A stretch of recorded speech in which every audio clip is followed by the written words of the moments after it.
It's probably not necessarily clear on a first quick view of Dissections, Descartes' clown, but it is clearly a very witty, learned, and above all, passionate work. And I wonder if, Geoffrey, you could start by telling us, well, it's two questions really. Why Descartes, and why Descartes' clown? Do we pause at this moment? Yes, absolutely. Dramatic pause. Okay. Why Descartes?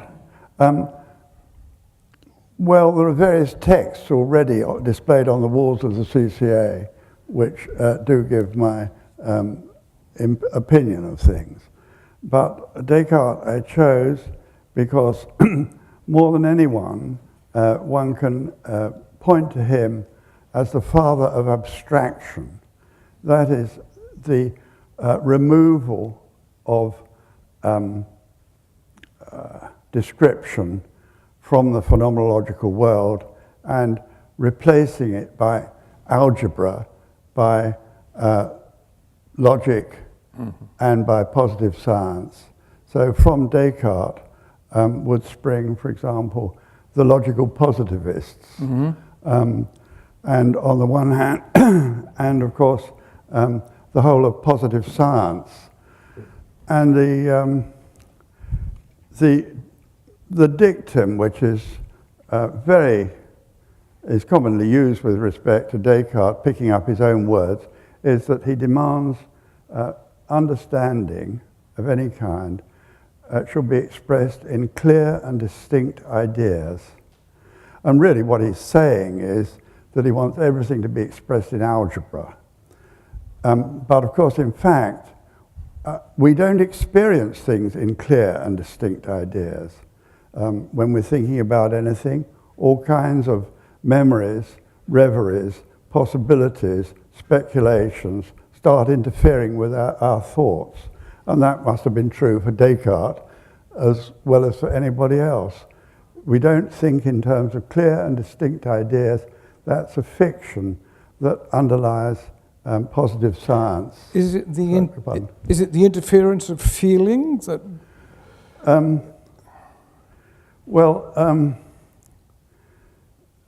Descartes does allow human beings feelings.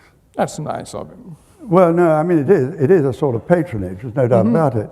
But other creatures are not, other sentient creatures don't have feelings. So Descartes was a very considerable anatomist at one point in his life. That is, that he was taking bodies of one kind and another to pieces to see how they worked. And Descartes was convinced that, for example, dogs are simply machines. They don't have any consciousness. The dog doesn't have a soul. A dog is simply a machine, so you can take it to pieces. And it doesn't matter whether it's living or dead when you take it to pieces. So this suggests, among other things, that Descartes is the father of automata, of the mechanical animal, like...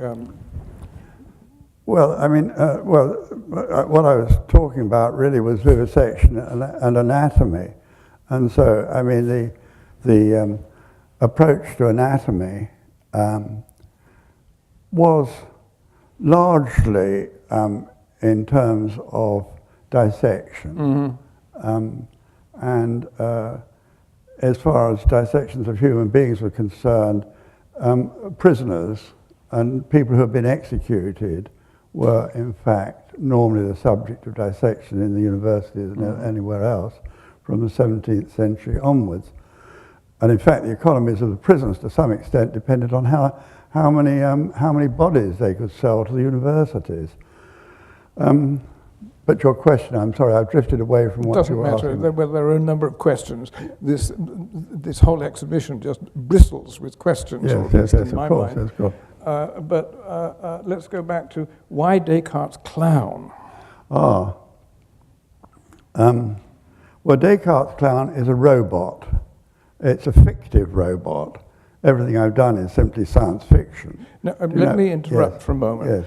In the book, which is a quite amazing document, the book that I'm holding up now, the voice that speaks through most of the pages facing the pictures would appear to be the voice of the robot, not the voice of Geoffrey Smedley. Yes. And it is a voice that speaks in the first person, the second person, and the third person.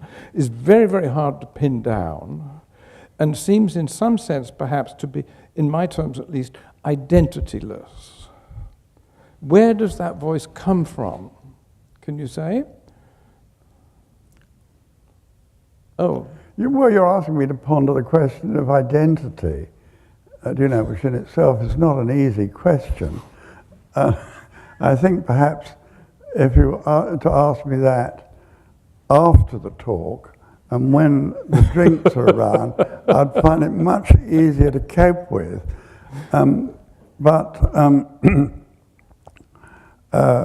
The question of why Descartes' clown is quite easily answered. Descartes, in his treatise on man, didn't in fact tell us how human beings are constructed. What he did was to tell us how some figure made of clay that he could imagine, which was extremely similar to man, was constructed. And he took this line of approach. So it's well known because of the problems that Galileo had. And he didn't want to get into hot water with the Inquisition by saying that man was a machine, although he held that man was a machine. So he invented a figure of clay, an imaginative figure of clay, who had all these mechanical characteristics of man, that he held that man had. And so Descartes' clown is simply my interpretation of the clay figure that Descartes toyed with.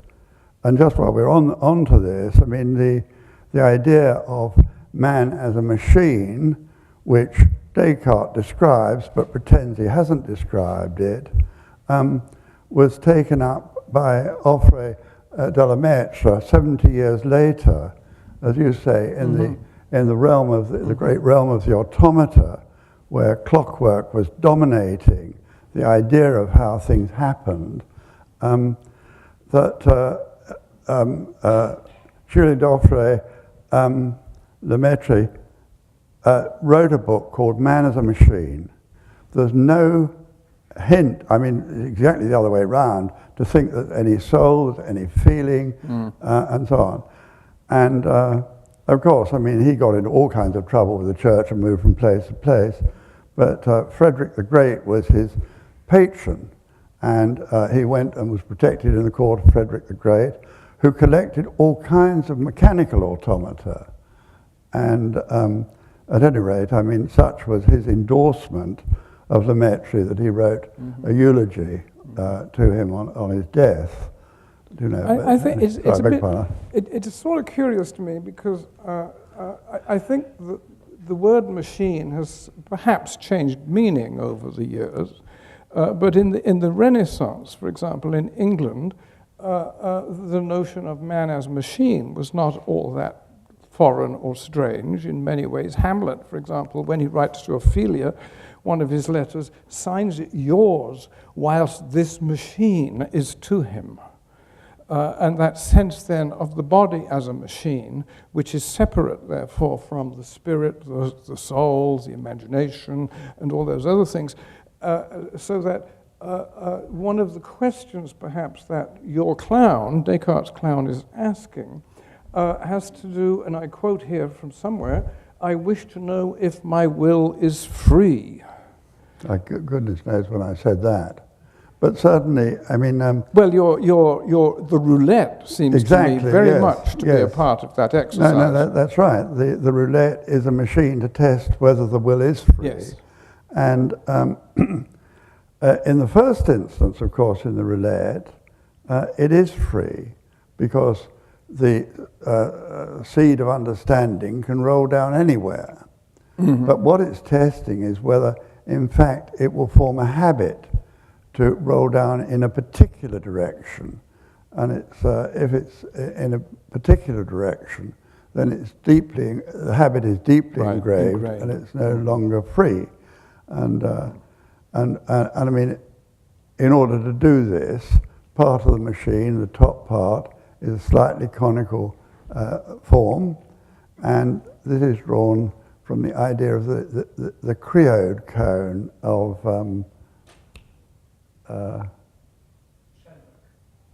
beg pardon? The creode cone. The geneticist. Did you say his name? You got his name? Rupert Sheldrake. Oh, Rupert Sheldrake. Yes, exactly who it is. Thank you very much. You can see this problem. You can see this problem of holes in the head and so forth. Yeah, Rupert Sheldrake used the figure, the metaphor of the creode cone in his study of genetics, and the creode cone in Sheldrake, the image is of a mountain, a new mountain formed, and then the rain comes, and the rainwater runs down the mountain, and it can go anywhere in the first instance, but gradually the rain finds a preferred path, and gradually you get a rivulet going in this direction and so forth, and finally, of course, you get a deep river that's carved into the mountainside and so forth. And this is the action of repetition and the formation of habit. And so that's what that machine is. I mean, I'm only telling a story. I'm not actually making anything that's really going to do anything like that. It's metaphorical. Yes, it's metaphorical. Right. But yeah. Yeah, well, I'd like, can we step back a little? You talk about Descartes as the father of abstraction, but I notice and remember that before this particular project, the Dissections, your earlier project was to do a large-scale model of a perspectival view of the head by Piero della Francesca, which, could we possibly have the slide, which is the frontispiece to the catalogue? Or if not that, perhaps, oh, it's up there. Oh, good, there we go. Oh, because we haven't got it, we don't have it on here. Would you like to talk about that a bit, Geoffrey? Because it seems to me that what you're doing there is what Piero is up to is the exact opposite of what Descartes might be doing. It is indeed, yeah. Well, would you like to say something about that? Yes, I would. This head has been developed from a drawing that Piero made, I suppose, in about 75. He died in 1492, and so it's quite some years before his death, and it appeared in a book which is a mathematical treatment of the theory of perspective, which Brunelleschi invented, but Piero gave formally in terms of mathematics. And he used a section head as part of, as an illustration in this book. But the question occurred to me is, what is the geometry of this head about? Because the head was sectioned, the drawing of the head was sectioned. You see these layers with strange numbers on. That's taken straight out of Piero's drawing. Anyway, I investigated this at length, the geometry of this business, and finally made this head among several others. But in doing so, of course, I had to become acquainted to a certain extent with the history of mathematics and the history of geometry. And what fell out, as far as I can see, was that all the decisions he took had meaning when placed against the cosmological ideas of his time.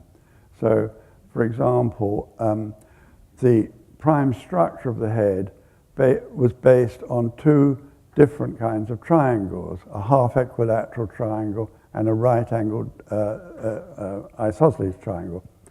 And those two figures are in fact figures that Plato deals with in the Timaeus when he's describing the structure of the universe and so forth. They're what Plato called his primary triangles from which everything could be constructed. And those were those primary triangles are very evident in the actual geometry of the head. Excuse me, let me continue just before I finish. But, and also the other thing that was evident in the determining all the sections was the geometry of two centers, which originates with Ptolemy's Almagest, which describes how the planets work. So what I'm simply saying is the geometry that Piero used in these drawings here and elsewhere was geometry that had a meaning. It wasn't just simply plucked from Euclid and displayed, but it was chosen because it had certain a phenomenological base. Yes, yes. Well, now with Descartes, well, one thing, he got rid of Euclidean geometry altogether and turned to the lengths and angles and distribution of parts that we know from Euclid simply into an alphabetical description. So, I mean, and by doing so, he invented this thing called Cartesian geometry, which, of course, I mean, I'm not saying it's fantastically important in terms of, well, mathematics and technology, but it is no longer imbued with any kind of meaning at all. It's been completely abstracted, so that the things that you can put into cold geometric terms can be anything. I mean, the idea of abstraction is you've emptied all meaning from it, and then you can just make it do whatever you want. You've also emptied time from it. Beg pardon? You've also emptied time from it. The Yes, world of abstractions that's absolutely true. Abstraction is without time. Yeah. I mean, you can't have abstraction, as it were, for a period. Abstraction is, as it were, material or stuff reduced to the most fundamental thing that you can get, and then it's situated in the mirror of eternity, sub specie, whatever eternitas. And so that's the difference between the two. One, the geometry talked, and the other, the geometry, well, had been translated into algebra and into an alphabetical code. Do you think that algebraic thought, as Descartes outlines it or invents it, should we say, constitutes some kind of break with the ancient world and a break with the world of the imagination? Well, I'm not a historian of science. No, I understand that. But and I don't think that Descartes invented algebra. Fantas, so great algebra. Anyway, the word algebra comes from the Arabic, yes. And so on and so forth. So he didn't invent algebra, although the state of algebra in the 15th century in Europe was, pretty fragile. Fibonacci, in Spain and so on and so forth. But have I lost myself and you now at that point? Well, I'm just curious. I wonder if you'd like to pursue. I mean, Dissections, yes. the whole structure or the series of structures, bristles with references of one kind or another to the ancient world. I mean, yes. Right, yes. There is the sky as seen from Asmara, which is on the Creoid cone, and there are all kinds of quotations in Greek. You find them in the book, right? Yes, I apologize for that. Yes, but why would you apologize? Well, I don't want to appear pretentious, but I just want to get away with it. So. I mean, but why is that world there? Why did you bring it in? Dissection, of course, the idea of dissection rests on the idea that there's something inside things. You don't dissect unless you think there's something inside things. And of course, the idea of dissection was thoroughly deployed in scholasticism.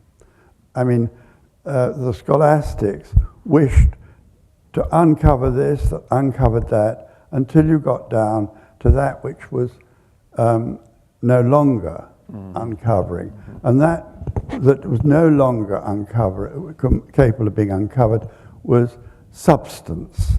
You were trying to reach the substance. And of course, it's an atomic theory of things. I mean, and the atomic theory of things is exactly the same. I mean, matter is dissected and dissected and dissected until you've reached the point where, I mean, you know, in my school days, the thing was you finally got down to the atom, you know, but now you dissect the atom and you dissect that and so forth until you get to the position where you can have as many particles as the gross national product will allow you to have. You know, so dissection is this search for things of that kind. But of course, all the time you're getting away from phenomena. Yeah. You're getting away from all what they call the secondary characteristics. You know, anyway, I'll shut up. The felt world as experienced. The felt world, yes. Yeah. Well, let me switch again a little bit. The sculpture, if I can call it that, this extraordinary, ingenious set of four machines, which, at least in my mind, remain linked, even though in the gallery they are not linked. Okay, they consist of the roulette, logos, escapement, and the spine. Yes. And I just wonder whether you consider them, in putting them together, are you considering them as fragments in a fragmentary nature, or are you considering them as constituting a whole? Because somewhere in one of, I believe, your notebooks, I must quote your words at you if I can only find it. It's good fun, isn't it, to kind of pass the buck. No, I've lost it, okay, but you have something to say somewhere about fragmentary nature of experience and the fragmentary nature of the world. Or have I lost you? No, you haven't lost me. Actuality consists of wholes and parts. There's one whole that, as we know it, and God knows how we know it, is our life, and there are all kinds of parts that we either emotionally or intellectually or historically or psychoanalytically decide there. Bring me back onto track, please, with this. Just simply the whole nature of fragment and how we handle it. Fragments, yes. And because fragments seem to me to be things which are infinitely suggestive. Yes. I mean, they bristle with potential connections. Yes. Rather than with a complete, rounded, finished entirety.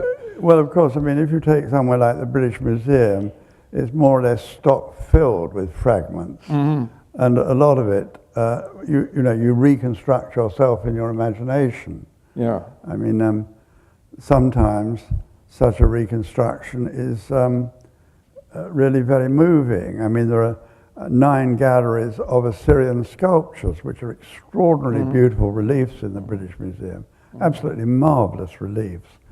But then, of course, when you get over the aesthetic consideration of the reliefs, what these fragments are telling you, or you're reassembling in your mind, is the absolute horror of Assyrian, what's called civilization, Assyrian military behavior, military dictatorship. Does that get anywhere with fragments? That gets somewhere, but I mean, there are other kinds of associations and suggestibility within fragments. So, for example, if we take the escapement as one fragment, right? I mean, that seems to me to be very much a kind of a historical quotation of an artifact that comes from St. Albans, right? Yes. But it suggests a whole realm of experience, which is, and of ingenuity for that matter, which is largely not visible to most of us in the world as we go through it now, which is to say that it's suggesting some world other than the one we live in. or some civilization. Is that a question, Peter? I don't know. I suppose it's a question. I wonder what would you say about the escapement? I think that's... Well, what I would say is the escapement is one of the 4 organs that have been dissected from Descartes' clown. Mm-hmm. And as dissected organs, they're necessarily fragmented. That particular piece, which is the organ of endurance, we are talking about the escapement at this point, aren't we? Yes, we are. Mm-hmm. It is the pulse of Descartes' clown, and I think I lost myself. You brought this. I mean, it is you who excuse brought me. that in. Well, yes. yeah, no, I chose that particular form of escapement because that's the origin of medieval clockwork. If we're talking about clockwork metaphor running through human beings and through these machines. The Richard of Wallingford's amazing clock, that's an Albans, is a high point in that kind of inertial escapement which governed medieval clock making. And that clock itself captures your imagination. Well, I mean, my imagination is extraordinarily easily captured by all kinds of things. But no, I mean, certainly, I mean, it is odd to be, have an imaginative connection with cogs and gear wheels and chains and so forth, but they've got their own being. And, I don't find that odd at all, actually. Yeah. Well, the spine. Let us talk about the spine a little, which is the final. I'm not quite sure where it comes in the exhibition anymore, but it is it's an array of 3 mortuary tables, right? Yes. And you have stories to tell, I believe, about those mortuary tables. There's one. No, that's not one of them. Yeah. Well, someone asked me today, why did I start using wood in the sculptures?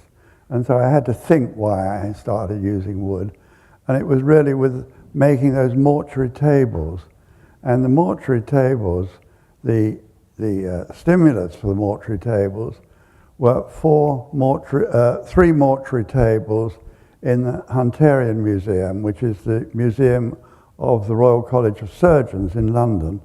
And these 3 mortuary tables are extraordinary things. They're a bit longer than mine, and they're certainly thicker, and they're certainly more wonderful, because what they are is that the professor of anatomy in Padua, whoever he was, dissected a cadaver on the mortuary table, and he will be dissecting it to reach a certain part of the human frame. So, for example, the most wonderful and celebrated one is the nervous system. He has the corpse there. He cuts away everything except the nerves. And so all the nerves are on this wooden table. And then they use varnish from Venice, which is used by the lute makers. And they varnish the table, varnish over the nerves. So all the nerves are stuck to the table, and they continue to varnish it until the nerves and the table are one. And then he does an atomization with another one of these tables. And Aldine visited Padua and managed to buy these tables and brought them back to London. And those were the mortuary tables. That's why my pieces are on tables, mortuary tables and so forth. But that means... Go on. Go on. No, I was going to say that it tells me, if I wasn't already aware of it, that these machines of yours are almost infinitely suggestive, that they evoke a whole range of human experience far beyond, let us say, the mere clockwork quality of Descartes' clown. Well, of course, if you're making something and presenting it, people make up their own minds about what on earth it is. Do you know? All I can talk about is what I thought about the things. Do you know? And you know, if I've got a fertile imagination, I can think more about things than someone who hasn't. I think that's all it amounts to, Peter. But nothing more than that. Anyway. Well, okay. Well, it seems to me that it feeds this whole question of suggestiveness, shall we say, into that play that runs throughout the whole of this exhibition, which is the play between the concrete and the abstract. Indeed, yes. And that is central to your enterprise. Absolutely, yes. I mean, don't make any mistake about it. I love machines, you know. And I'm really quite fond of Descartes, except that, I mean, I couldn't do without Descartes. I think he was as mad as a hatter. You know, I really do. But I don't suppose you've got many professors of philosophy who would say that. But certainly I think that. No, well, there's an American poet, David Antin, who is an actually quite remarkable poet, who has written a wonderful essay in which he suggests that the whole of Descartes' work actually constitutes the first realist novel. Yes. And that it is entirely a work of the imagination. Yes. And that it is not based on the world of observation or feeling or anything else at all. Which means, I suppose, that his view of Descartes is not too far removed from your own. Well, I mean, Descartes was a considerable actor. I quote him somewhere, I don't know if I'll find it, but where he says, oh no, I don't suppose I shall find it easily. But he says, I come on the stage masked, but now, you know, I'll present myself face to face. But dare I read a bit of this, if I can. I'd like to read the bit on the melon. Is that all right if I read a bit? Absolutely. Okay. What was the melon from which positive science and modern philosophy so rapidly grew? ?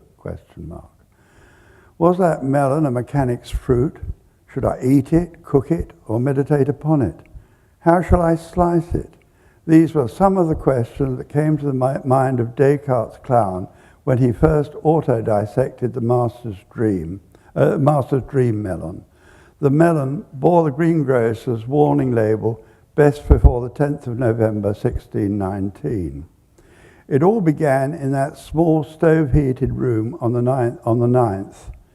Descartes' mind was overwhelmed by a great storm. Flashes of light, sparks, and the roar of thunder filled the room. Although safe indoors, he was blown about in the street.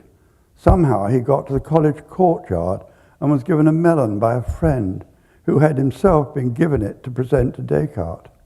Was this all a dream, he asked himself, or are these events that I shall dream tomorrow? Yes or no? Tell me, Pythagoras. His enthusiasm had been at a revolutionary pitch for days. Shall I join the Rosicrucians, or have I already done so? Then came the dream once again, together with the rapture of that melon, from within it, he knew he was being called upon to establish the foundations of the admirable science. Descartes' precognitive skills are without question. Even in the midst of the tornado, he knew he would turn geometry into algebra and more. He looked 70 years ahead to foresee the day when Julien Offray de Lemaitre would publish The Man as a Machine, and finally complete the secret Cartesian dream of a man without a soul. As he woke, Descartes saw Bertrand Russell leaving the room carrying the Principia Mathematica. Russell had found some stimulating unpublished manuscripts of Leibniz concerning the possibility of a symbolism of concepts. Descartes had studied them, even though Leibniz was only 4 years old when Descartes died. Such is the unifying power of Rosicrucian magic. The achievements of uncontaminated universal knowledge should be the work of one person and one person alone. Only that person can bind all the sciences into one and cement philosophy to wisdom and cement philosophy to wisdom. Descartes realized that he was the man for the job. Cooking the melon took the following 300 years. It's scarcely done today. Was the melon ripe? Descartes should know. His head was the sauce. But I mean, that's what, I mean, he really did have this dream about the melon. He really did have a dream about being in the storm and bashed around and so forth, someone giving him the melon. And the melon was going to be the secret to the unification of wisdom and philosophy and so forth. I mean, what can you say about it? It's crackers, you know. You know, I think that quotation is exactly the place in which you and I can suspend our conversation, yes, at least, okay, Geoffrey? And I think Phyllis Lambert, who is here and is the founding director of the CCA, might actually have a word or two to say. Am I not? The section that little on the melon that Geoffrey just read, it's just in the book. There are all of these. That's the length of each page, and with the image next to it was not the image of the melon you saw. But it's funny, it's witty, it's full of references, and Geoffrey is a person who I admire enormously. He works very much like we work at the CCA, like we work as architects. And that is that he goes deeply into reading what he is. He said about when he was doing Piero, he had to read about the geometry in antiquity and continued with that. And this kind of deep knowledge and deep understanding that comes out of that careful reading is what architects should be doing. Whether it's reading the past or reading a less ancient past, and there are references to many other levels in Geoffrey's work. And so this is, I think, I don't know anybody else that I can think of who works this way as a sculptor in this kind of very incredible way of working with the object and of touching and of feeling. And, all these pieces you saw, where Geoffrey milled these in his workshop, and all the photographs he made carefully. All the photographs you saw here, he made carefully, and had to figure out how to get the black backgrounds. I mean, these are not. These are, there's always the kind of intellectual, and there's how to solve the various issues, and then there's the consuming interest in humanity and humanism. And so I want to thank him very much for this extraordinary work, just for being, I should say. And it's also very interesting to see this exhibition in relationship to the exhibition on the archaeology of the digital, where we have the mechanical versus the electronic, and the machine that's working to make these other things happen in the archaeology of the digital. I want to thank Peter Quatremain, poet, who also teaches at the University of British Columbia, for prodding his friend. And Bridget, who is here, who, I think Fabrizio said that Geoffrey would not be able to do this without her. She's part and parcel of the whole project. I have a lovely photograph of them when they're in the big wood sort of piece that's in the center, and they were trying to work on the electronics of what wire went to where. These are hugely complicated things, but they're not complicated in themselves. the complicated to make a idea. Or, as Mies would say, l'art difficile d'être simple. And I think now, I also want to say that this book is extraordinary. It sort of came out of the fact that we were going to do this exhibition, and Geoffrey's friend Diego Samper from Columbia, not British Columbia, who also sometimes lives near where Geoffrey lives. And so he undertook with his wife, who edited the book, to produce this. And it's a real joy. I have a marvelous time reading out. You just step in here and there and read it.